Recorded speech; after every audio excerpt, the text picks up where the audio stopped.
Welcome to Super Entrepreneurs Podcast. Today we have with us Drew Neal.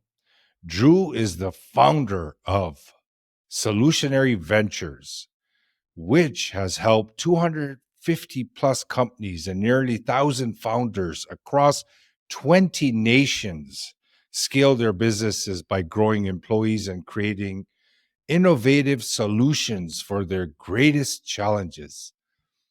With 20 plus years experience in business growth, he is a highly sought after EQ international speaker who has done thousand plus speaking engagements, some of which attracted as many as 20,000 attendees.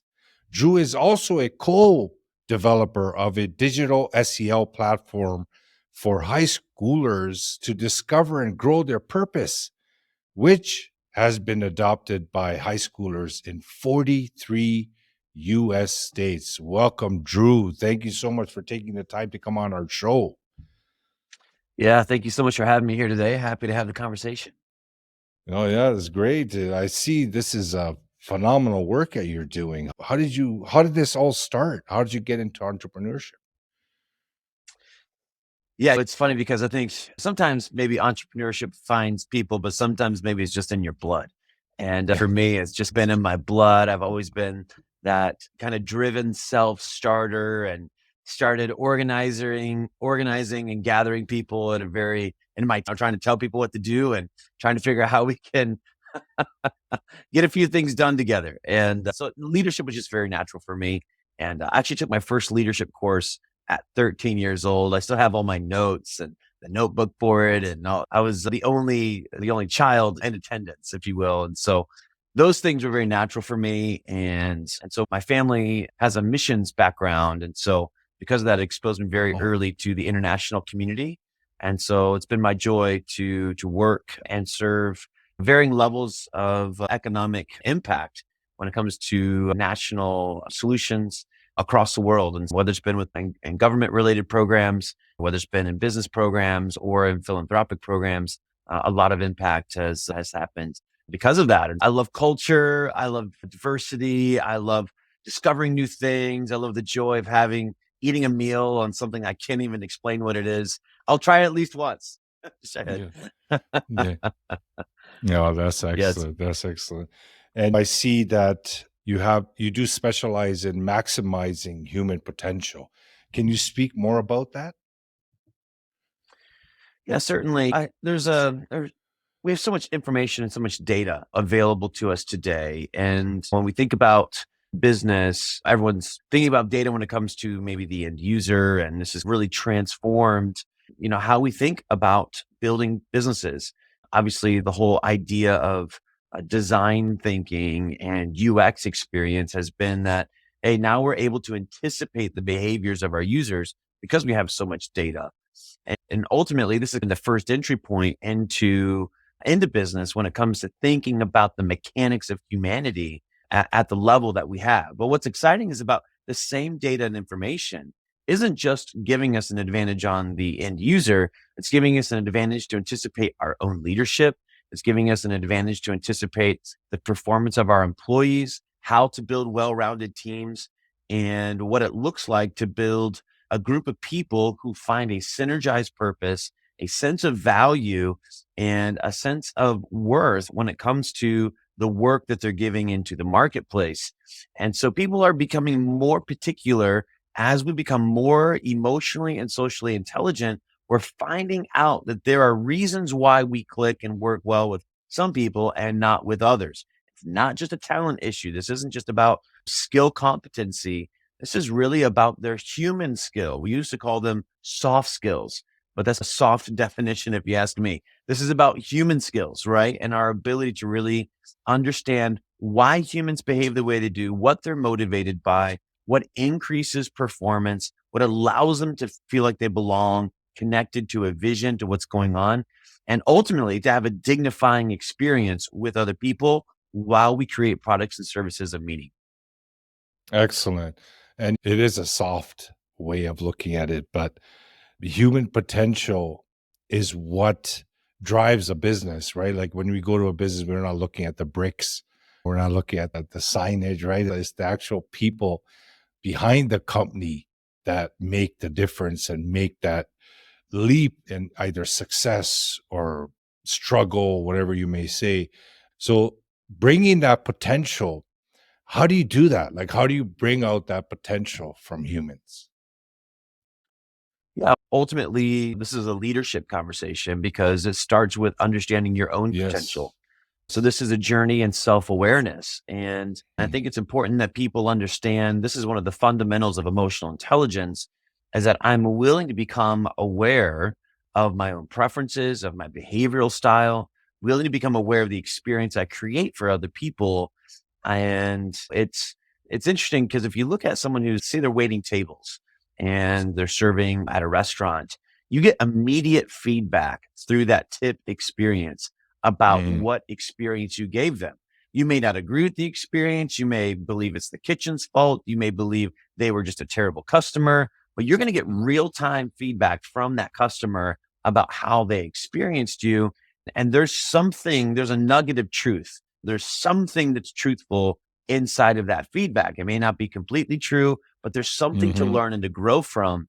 And that's because we are offering a human experience to everyone around us in every interaction that we have, whether verbal, nonverbal.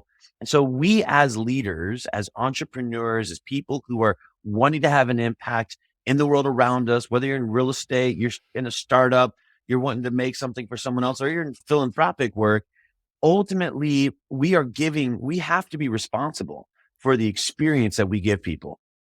And when we do, and we understand the tools to do that, there is a way to do that, then we're able to really then teach that or expect that our collaborators, our investors, our shareholders, our stakeholders, anyone that's working for us can also live out that reality and have the chance to also be responsible for themselves. And so self awareness leads to self governance. Self governance leads Mhm. to social awareness. Social awareness leads to social governance and really changes the experience that we give people that we're serving.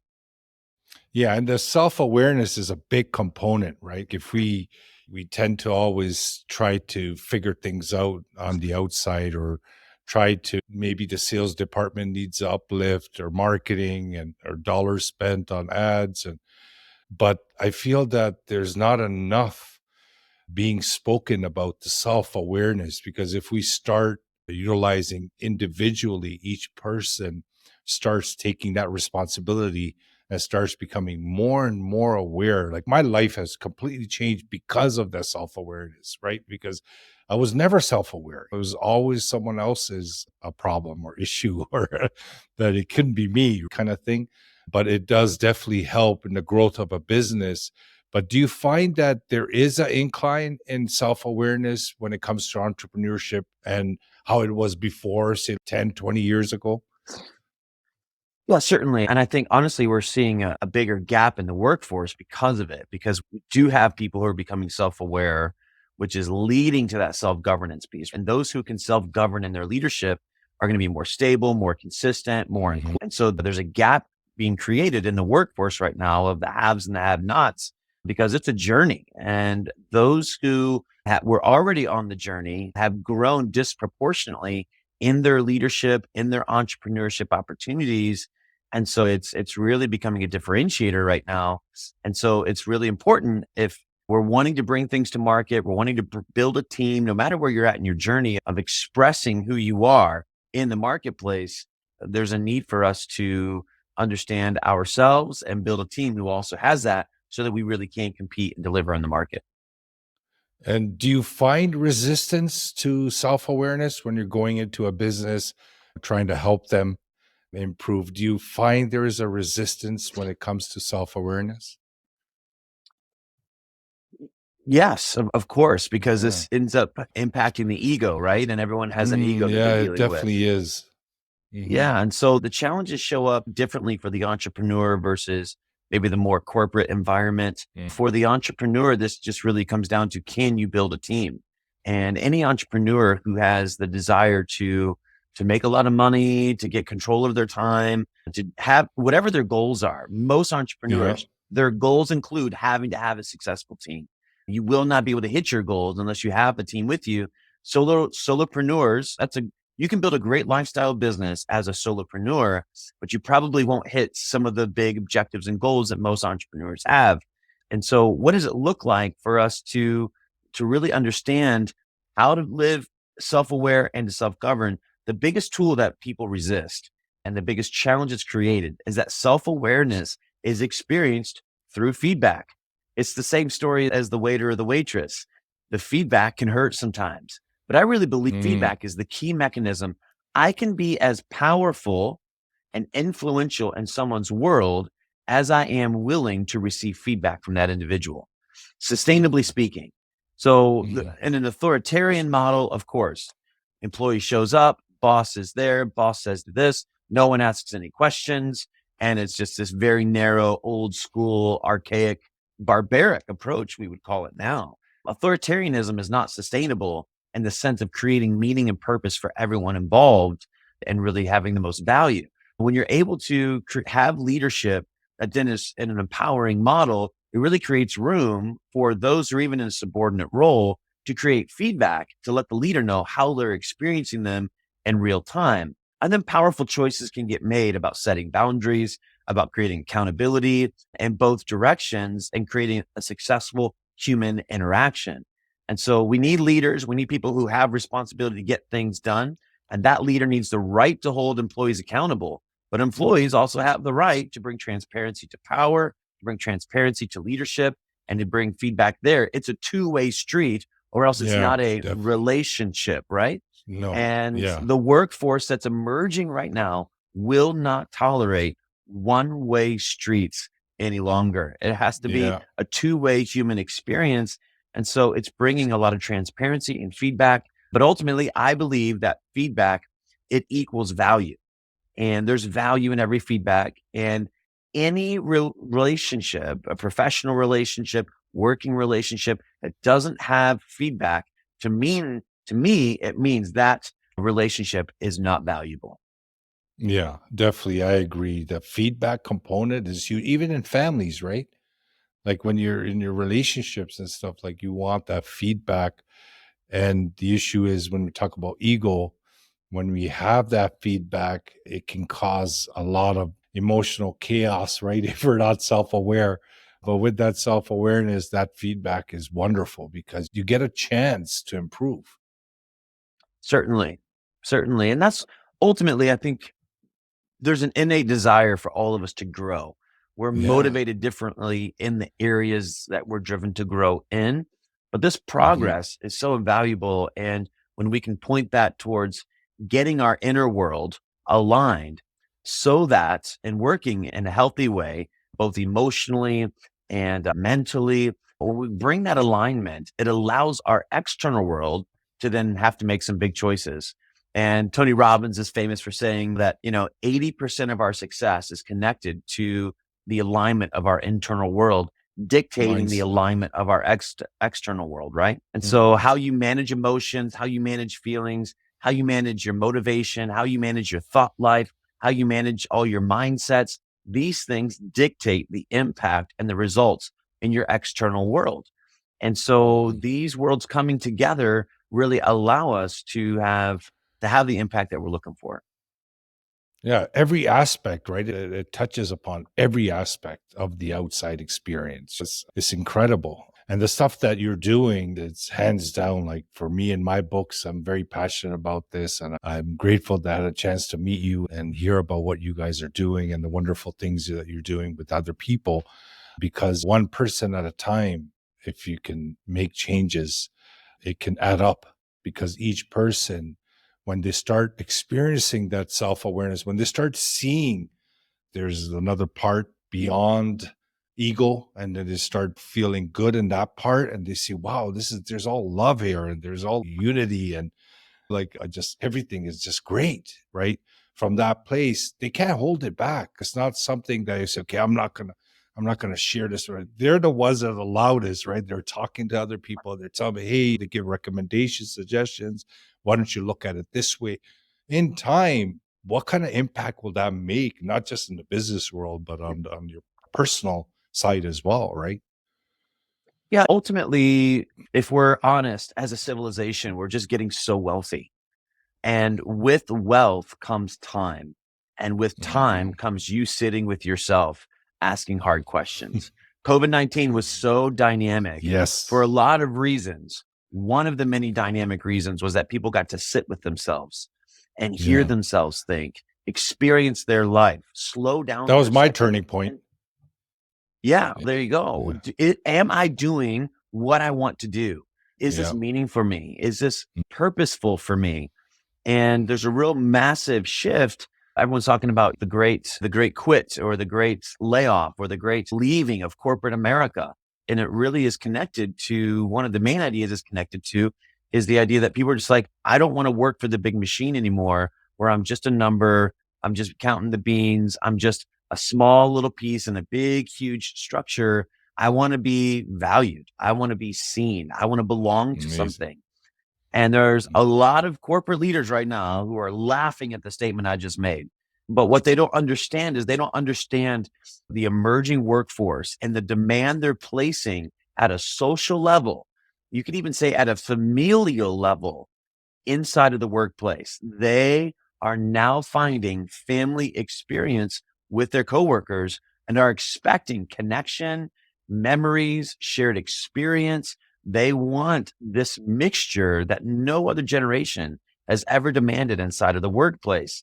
And it's coming like a freight train. And the data on this, the research on this, the performance, it's very interesting.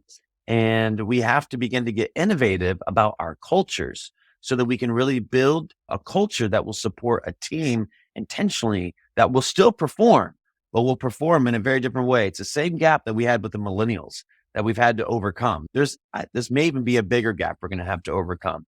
Things are Yeah. about to look different and people are going to perform in different environments. Obviously, the remote work is impacting it as well.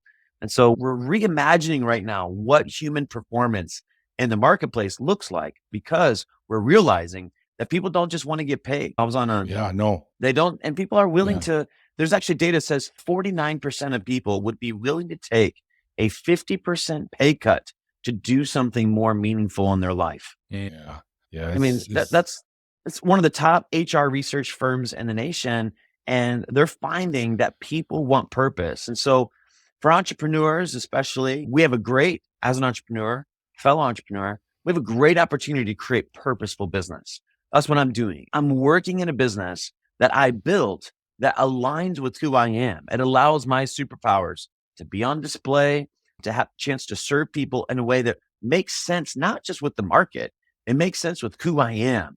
It makes sense with my passion, my purpose, the design that allows me to function in the way that I'm able to. It's that mixture of the things I was handed in my genes and in my DNA, as well as then that nurturing experience that we all go through, the education, the certifications, failure, trying, growing, this journey into a career. It shapes the substance you were given, that it creates a very unique experience. When you're aware of all those components, you're then able to create business, I believe, that's aligned with you. So that your product and service is not just a market grab or a profit grab.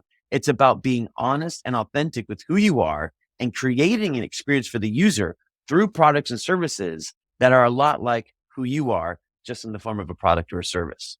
Yes. It's the alignment. And I always like to say is that every human being I feel is super.